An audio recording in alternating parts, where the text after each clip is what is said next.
Hello mga kababayan. So guys, inamin na ni PCSO Chairman Mel Robles dun sa Senado, no, nung tinatanong siya ni Senator Raffy Tulfo kung totoong edited daw ba yung picture na lumabas dun sa website ng PCSO na nanalo ng halos lagpas yata dun sa 43 million.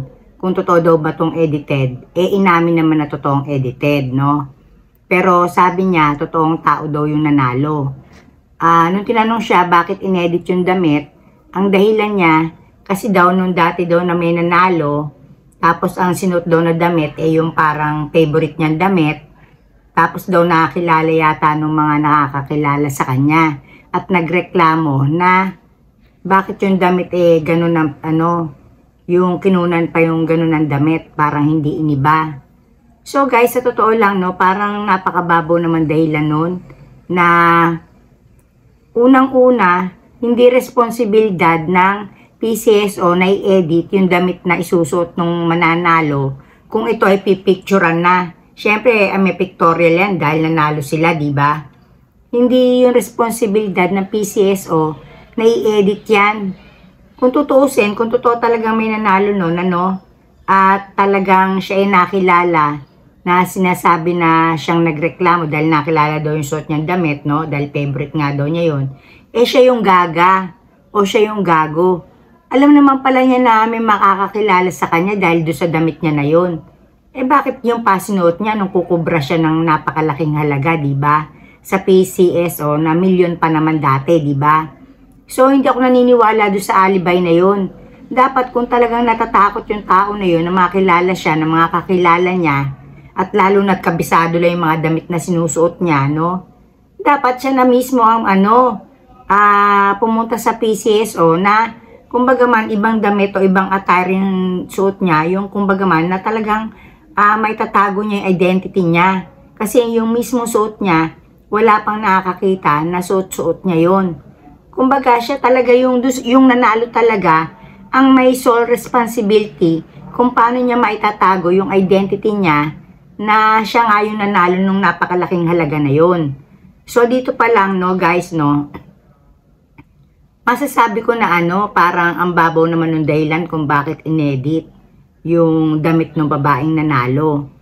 Para sa akin na, yun, hindi yun talaga dahilan. Mas naniniwala ako na baka hindi to totoong tao. So, guys, bali, ito pa babalita ko sa inyo. Nung isang araw, January 16 guys, bali lumalabas Tuesday to. Yung 654,817 pesos napanalunan na. So guys, biruin mo to ha. Lagpas to ng 140 million sa kalahating bilyon kasi 640 million to. Napanalunan na noong Tuesday, January 16. Tapos alam nyo guys, sumunod naman na araw, balik kahapon lang. Sa naman to napanalunan? Doon sa iloto. Doon sa, kumbaga man tatayakan na lang doon sa mga gadgets mo. Ang napanalunan guys, 698,806,269 pesos and 20 centavos. Biruin mo, buwan naman nung panalo sa iloto, ito agad ang bumungad, 698 million.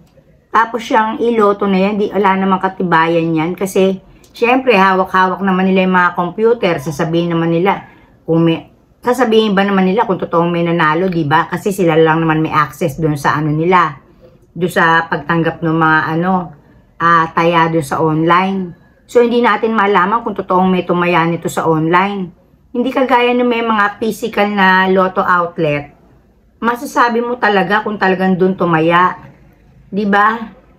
Kung talagang may nanalo kasi, maski yung mismong may-ari nung lotto outlet na yon, may porsyento doon sa panalo nung nanalo. So guys, masasabi ko dito, lalo na tinanong din si PCSO Chairman Mel Robles na bakit sunod-sunod ang panalo dito sa PCSO. At ang sabi pa nga ni Senator Coco Pimentel, na totoo ba na within a month, yung bali compiled na, kumbaga sama-sama na ha, na amount na 1.7 billion, ha, billion, 1.7 billion, napanalunan within a month. So, kumbaga man guys, no, nakakapagtaka, no, alam mo, kahit sabi mo napakaraming, tumataya, yung possibility na halos, linggo-linggo may nananalo, parang hindi ka panipaniwala yan eh.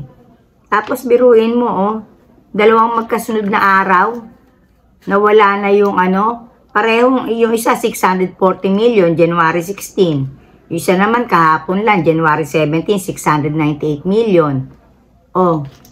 Basta na lang nawala na parang bula. Ngayon nasabi naman ni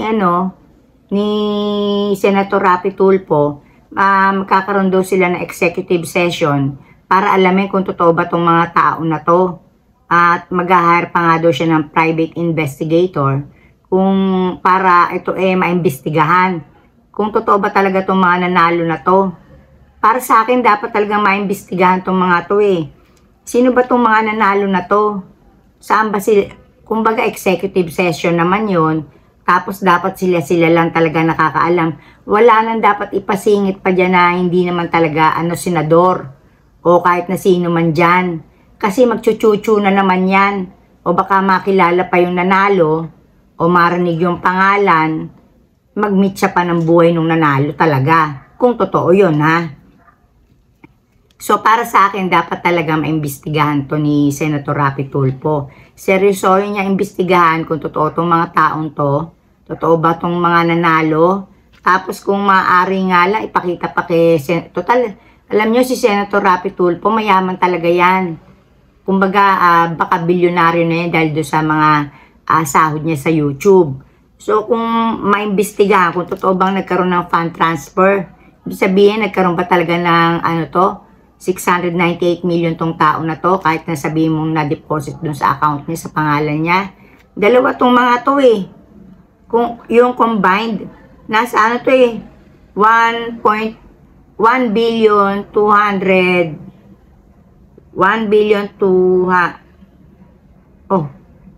1.3 billion na pala to, 1 billion at saka 300 million.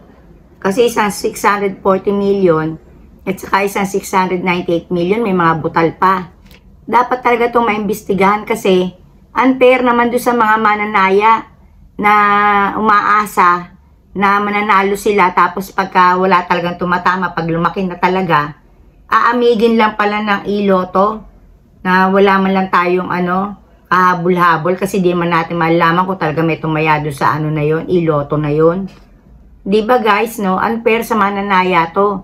Tapos ang mo lang dito sa loto na to, yung ikasisiya mo lang, na totoo naman na pagka na-hit mo yung 6 na numero na yon, talagang jackpot ka, di ba?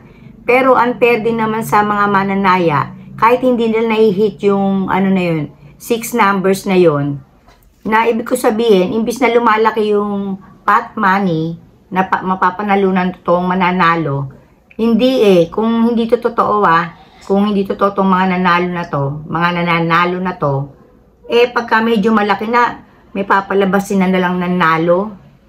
Ako kung tutuusin kung ay patawag ako dahil nagdududa ako, baka pwede isalin nyo na ako dyan sa para malaman ko, no, hindi ko mapapahamak yung na yan, mananalo na yan.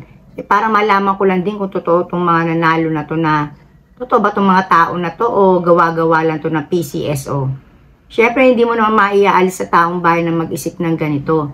Ang sa akin lang, maging patas ang PCSO sa mga mananaya niya, na kung talagang walang nananalo pa, kahit umabot pa yan ng 1 billion, kung talagang walang nananalo, huwag niyong basta parang papalabasin na lang may nanalo.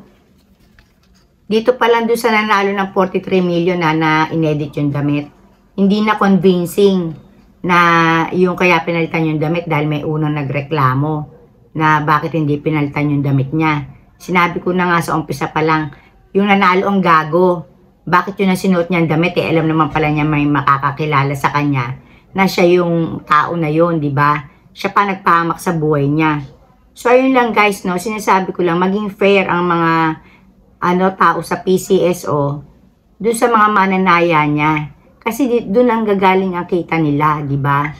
So, ayun lang guys, dito na lang ako and blessings, blessings everyone. Bye!